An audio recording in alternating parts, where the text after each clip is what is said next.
Hello everyone! So, today we are going to do a revision on colors and questions, okay? Good. Look at this picture, yes? Can you see the color orange? Point to orange. Very good. Can you point to pink? Where is pink? Yes. Point to gray. Gray, you remember? Yes, gray. Point to white. Yes, white. Very good. Now,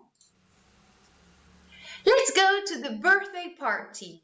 Okay, hay una fiesta de cumpleaños y tenemos a nuestros amigos, incluido Waldo. Yes.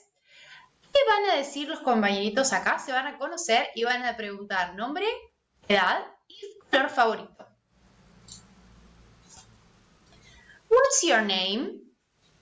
My name is Harry. How old are you? I'm 7. Now you do it. Pregunta a alguien de la familia. What's your name? Así te contestan. How old are you? Y te contestan. Okay?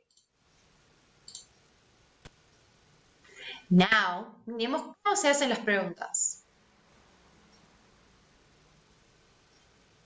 What's your name? My name is Cody.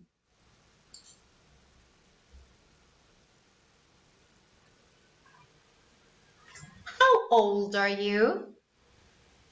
I'm 7.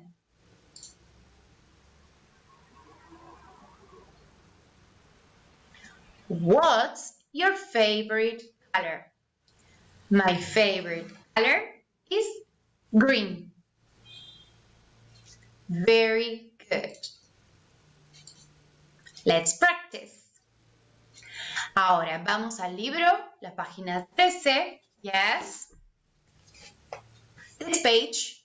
Y van a escuchar el audio. Está hablando el compañerito con Waldo. ¿Qué contesta Waldo? Very good. Nos vemos en un ratito.